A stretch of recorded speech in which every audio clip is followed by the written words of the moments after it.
kuvugisha kuguhamagara cyangwa gutumaho ngo kanakara gushaka ngwino. Yego. Ibaza ari his excellence guhamagaye. Cyabara iby'agaciro. Niki wabura mu byo ukeneye? Nta na kimwe. Minisitiri w'ubuzima guhamagaye. Wari ufite ikibazo cy'umugongo urumva wavurirwa. Ni Faisalis ajya hanze. Hanazo minisitiri uhamagaye mu rukomeye mu rwego ruzima kugira ngo akubakire bwa buzima agiye guhindura amateka. Soro kurota uhamagarwa bahubwira ngo kanakara gushaka ari umukire ari umuyobozi w'idini bisobanura yuko abari barafunze amayira ari abantu n'Imana igiye gukoresha abandi bantu kugira ngo afungure amayira yawe. Noneho kurota ubona wabaye muto. No kuri ziba wabaye muto.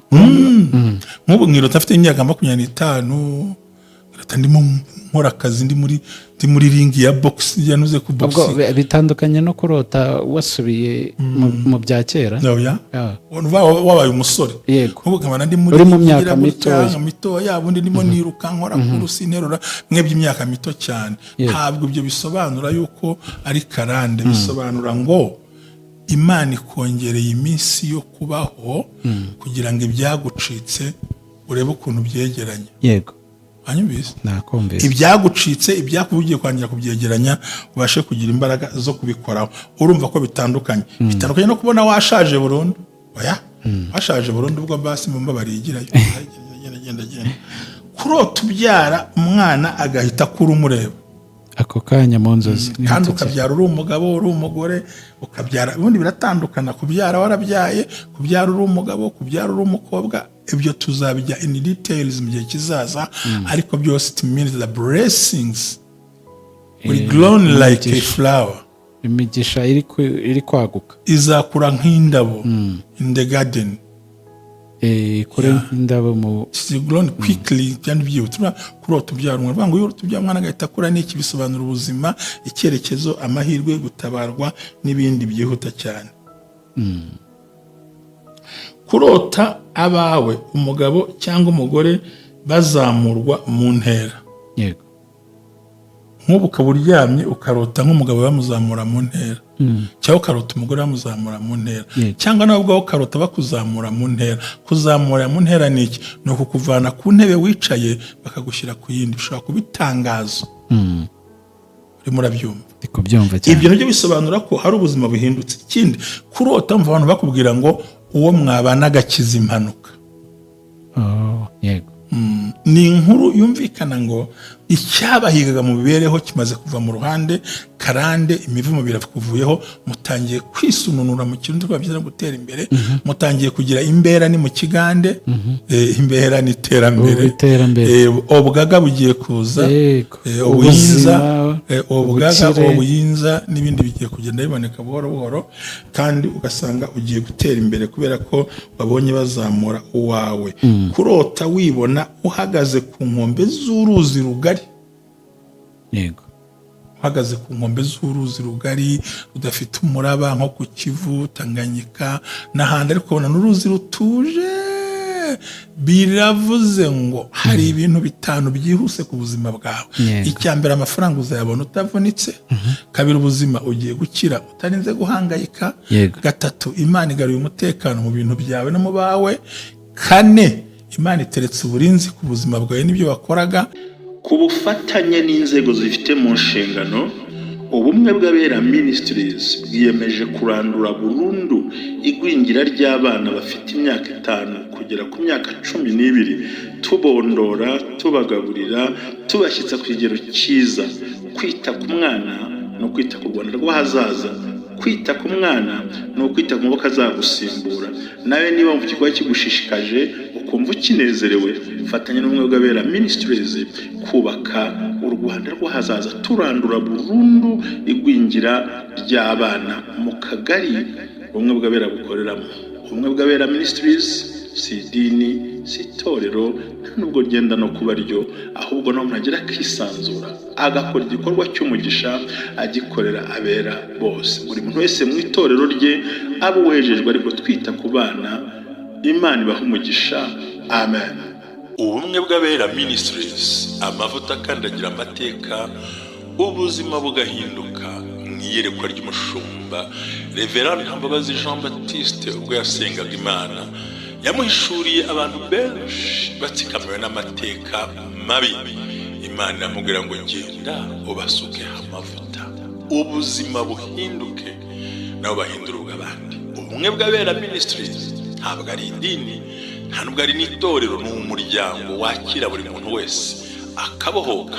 Buri muntu wese mu itorero abohejejwe muri byo. Ubumwe bw'Abera Ministries amavuta akangira amateka ubuzima bugahinduka.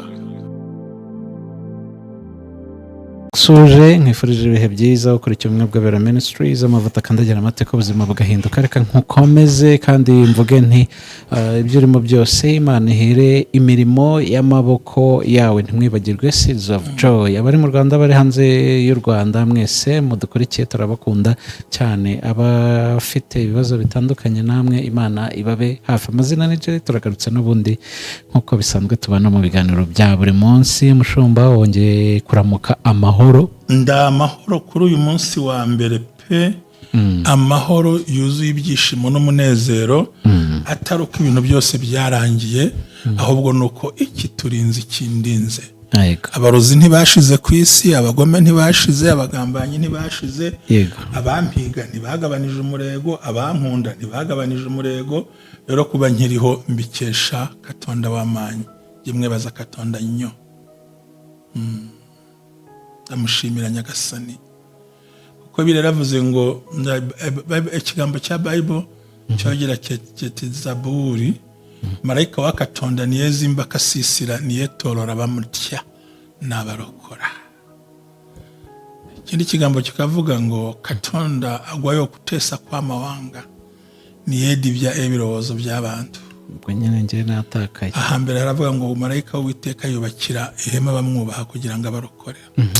Roma yasoze kubakira ihema ntabwo ari inzu yawe urimo, ahubwo muri ya nzu yagutujemo igerekaho n'ihema. Muri ya karitsiye muri ka kageto kawe ukodesha, muri ya mazu yose bamubayemo, Uwiteka yongeraho ihema. Hari ubundi burinzi ishyiraho. Yo haleluya. Amen. Kwa Sirasi kongeraho uburinzi kuri yanze abamo, kwa Joseph nuko nawe wawe nukuri marayika wa Katonda niye zimba akasisira, niye torora abamurya n'abarokora.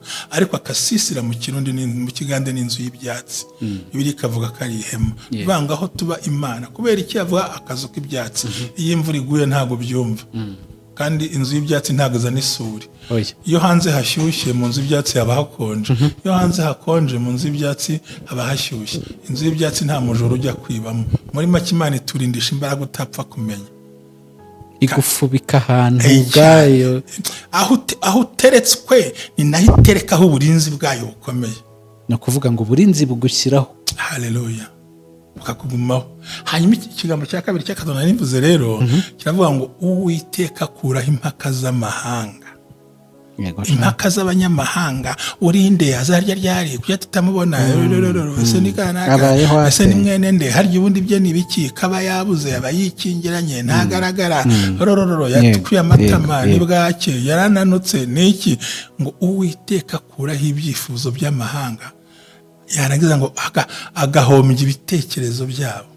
Niye divya ibitekerezo byabo akabihombya nk'uko ubundi nta muceri uhomba, nta bintu bihomba bikomeye, nta masuka ahomba, hahomba imineke, hahomba avoka, bya bintu badakonsoma bigapfa. Uwiteka rero sasa akabidibya koko, arabidibya nk'avoka zahiriye rimwe, akabidibya pe ibigambo byabo, akabidibya. Batarapfuye ukabaho, bakaguha umunsi Imana ikaguha imyaka, bakaguha igihe Imana ikaguha ikirere, bakakwima iby'uburyo Imana ikaguha iby'ibumoso, maze ikadibya ibyifuzo byabo. Aho rero niho mwene Ntambabazi muhungu wa Ruminata nicaye nezerewe. Amen. Ntabwo nzitwa umuhungu wa papa, ntabwo muzi. Akazi ke kwaro kumbyara ibindi ntazi ibyo ari byo. Wandeze ni mama rero, umuntu wirahira wamuhaye inka nta n'ibindi. Ndi umuhungu wa Muhongayire Ruminata. Ibyo birabaza n'ibindi nzagusubiza. Sororo Katonda wa marayika niye dibya ebirozo, nuko arabihombya pe. Niye zimba akasisira, niye torora abamutya n'abakora. Urumva? biturindisha imbaraga zitagaragara kugira ngo tujye mu butware bwo gutabarwa. Ariyo mpamvu uyu munsi wa none ngiye kubwira inzozi zerekana ko Imana irimo gukuraho gukenyuka, divorce, karande, imivumo birimo bigenda bikuvaho gahoro gahoro. Harahiye pe, ngiye kuhatwika, ibisigaye bazayibaza Imana yonyine yandemye. Ngo ni inzozi ziryoshye. yego, kandi ubu maze igihe mbigisha inzozi, ariko ndashaka kuzabigisha nicyo twita iyerekwa. okay. So nuvuga ngo ni inzozi zerekana ko Imana yatangiye gukura urupfu rwo gukenyuka muri wowe, divorce, karande, imivumo, bikuvuyeho n'icyitwa umwuka w'inyatsi. Kuko burya umwuka w'inyatsi uba uri mu bintu bibiri, muri karande no mu muvumo atari ubunebwe. Icya mbere ni ukurota ubona igiti kimera kigakurira imbere yawe. Ushobora kuba ari igiti kimwe, ushobora kuba ari ishyamba, ushobora kuba ari uvuga ngo uba uhagaze imbere ukabona ibiti birazamutse. Ibyo bisobanura ngo mu mubabaro n'agahinda wari ufite, Imana itangiye kukumereza. Nk'uko byagendekeye ku mugabo witwa Yona, ngo izuba rimwishe ngo Uwiteka ameze uruyuzi ngo ruramutwikira. Yego. So ni ibyiringiro by'uko divorce ikuweho, nta gukenyuka, nta rupfu, nta karande n'ivumo bigiye gukura. So kubona rero igiti ubona gikura kikamera kikuzura, bisobanura nyine yuko Uwiteka gukuyeho ya karande. Kumera no gutoha ni ubundi buzima. Uno muntu wazirose yararwaye n'indwara z'igikatu. Yego. Indwara z'igikatu rimwe na rimwe hari izandura n'izitandura. Uziko njye niringira ko sidikira, cyenda byiringira. Yego. Uziko niringira ko nta ndwara Imana itavura. Uziko niringira ko nta utabura urubyaro yizeye Imana. Uziko njya niringira ko n'uwapfuye yazuka. Uziko njya niringira ko bidashobokera abana b'abantu ku Mana bishoboka. Urero umuntu rose ibiti cyangwa ishyamba bikurira imbere ye, bisobanura ko icyo twita metabolisme yiwe Imana itangiye kuyisubiza ubujene. Yego. Ubwo ni imisemburo ye igiye usubira ubujene. Yego. Sibyo? Icya kabiri, ariko twibutsa abantu seeds of joy nyaboneka. Yego. Tubibutse bavandimwe, mureke twite ku bana, tubafashe, tubatabare, tubarengere, ibintu bikomeze kandi ushaka ukibire, Imana ibaha umugisha.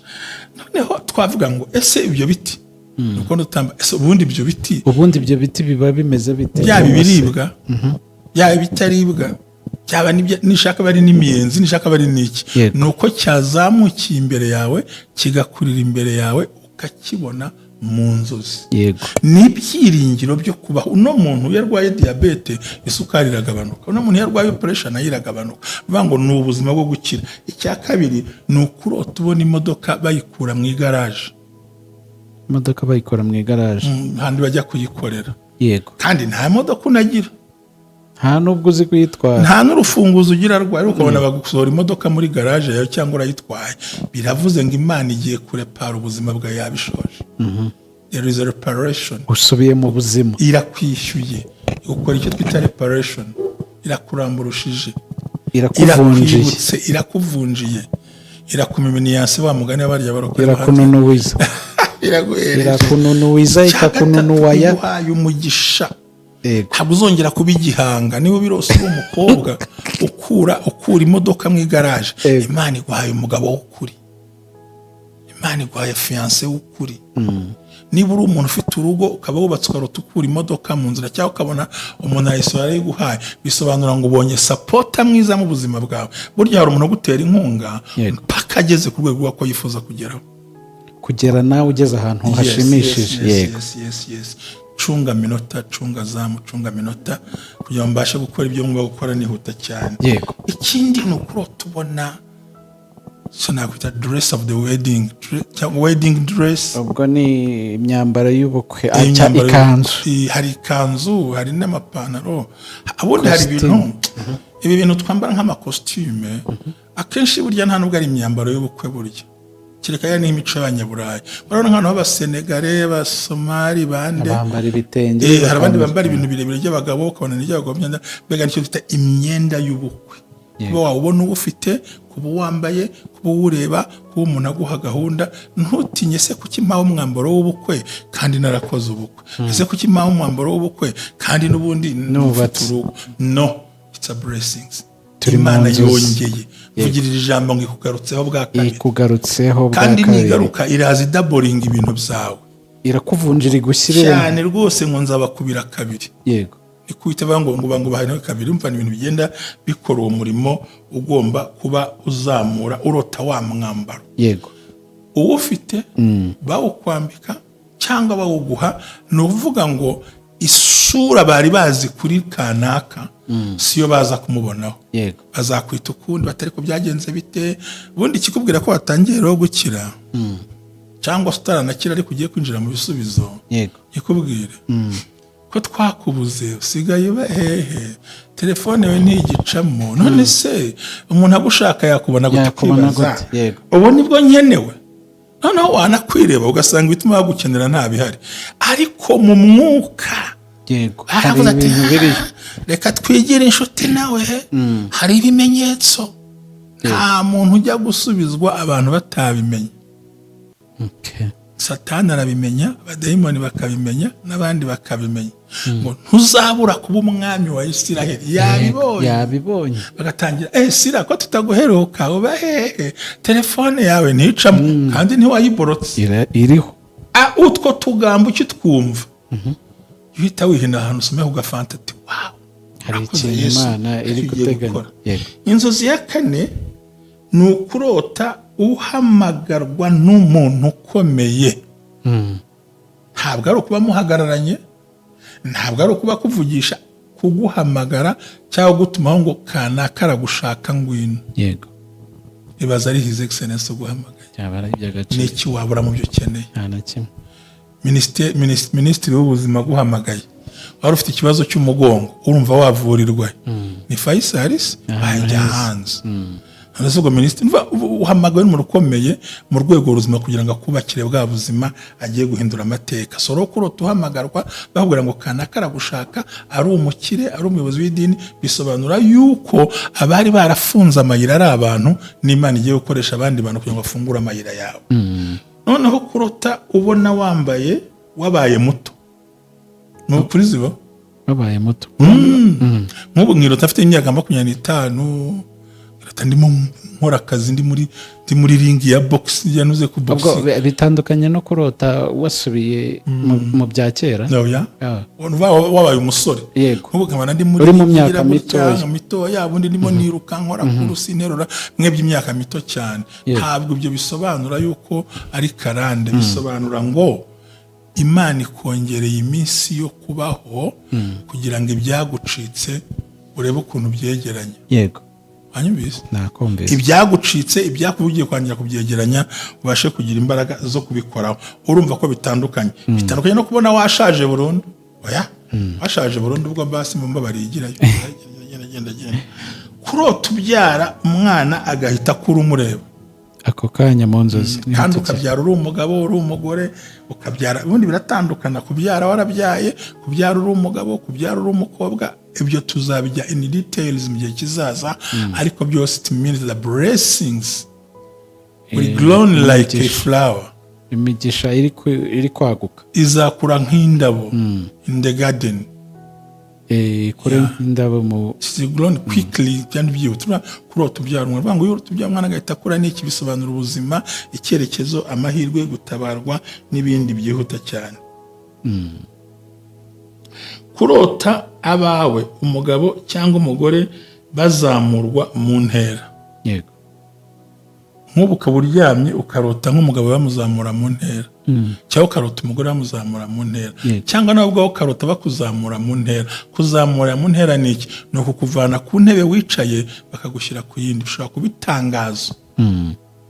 Urimo urabyumva? Ndi kubyumva cyane. Ibyo nabyo bisobanura ko hari ubuzima buhindutse. Ikindi, kurota mva abantu bakubwira ngo uwo mwabana agakiza impanuka. Yego, ni inkuru yumvikana ngo icyabahigaga mu mibereho kimaze kuva mu ruhande, karande imivumo birakuvuyeho, mutangiye kwisununura mu kintu twabyiza gutera imbere, mutangiye kugira imbera ni mu kigande, imbera ni iterambere, obugaga bugiye kuza, ubuyinza, obugaga, obuyinza n'ibindi bigiye kugenda biboneka buhoro buhoro, kandi ugasanga ugiye gutera imbere kubera ko babonye bazamura uwawe. Kurota wibona uhagaze ku nkombe z'uruzi rugari, yego, uhagaze ku nkombe z'uruzi rugari rudafite umuraba nko ku Kivu, Tanganyika n'ahandi, ariko ubona n'uruzi rutuje. Biravuze ngo hari ibintu bitanu byihuse ku buzima bwawe. Icya mbere, amafaranga uzayabona utavunitse. Kabiri, ubuzima ugiye gukira utarinze guhangayika. Gatatu, Imana igaruye umutekano mu bintu byawe no mu bawe. Kane, Imana iteretse uburinzi ku buzima bwawe n'ibyo wakoraga. Icya gatanu gikomeye, ugiye kubera amaboko abandi bantu bari barayabuze. Urose uhagaze kuri rwa ruzi. Hanyuma icya cyenda ni ukurota ugura umugati cyangwa amafi. Umugati cyangwa amafi. Umugati n'amafi ushaka kubifatanya ari byombi. Yego. Umugati usobanura ubuzima n'ubukire kuko ukozwe mu ngano. Ifi yo isobanura ubukire n'ubuzima n'umwuka wera muri wowe. Yego. So kurota rero ubigura, ugura kimwe muri ibyo ngashatse kubikombina kugira ngo ncunguze uburyo umwete. Biravuze ngo umugati ni ubuzima buzira umuze.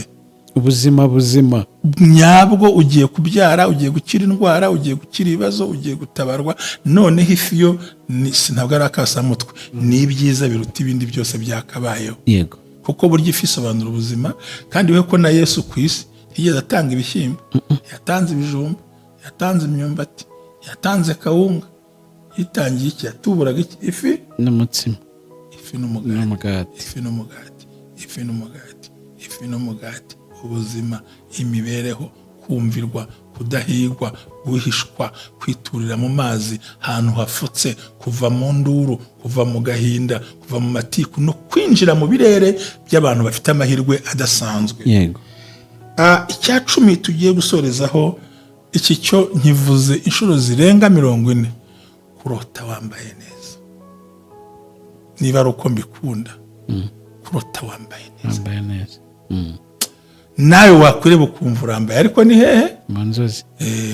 Amakanzu ahenze, amakoti ahenze, amapantaro ahenze, inkweto zihenze, byose bifite icyo bisobanura. Inkweto zihenze zifite icyo zisobanura, iz'umweru zifite icyo zisobanura, iz'umukara zifite icyo zisobanura, kamambi uvuga ngo zifite na sandari byose bifite ibyiciro, ariko ntabwo turimo turavuga muri rusange ko muri rusange hari umwuka mwiza. Kuko urumva umwambaro mushyashya ni wa mwambaro wa karande ukuvuyeho, ni wa mwambaro w'amateka ukuvuyeho, ntugikenyutse, ntugisenya urugo, ntaho kigiye, karande kuvuyeho, umuvumo kuvuyeho, kuko wambaye imyenda mishya ifite amateka mashya n'icyerekezo gishya mu buzima bwawe kikuganisha ku ntera y'amahirwe. Yego. Ngayo ngo hanyuma kuwa mbere nyaboneka seeds of joy, mwanira bawe bibiri icyo ushaka kuzabona, Imana izaguha umugisha. Shalom.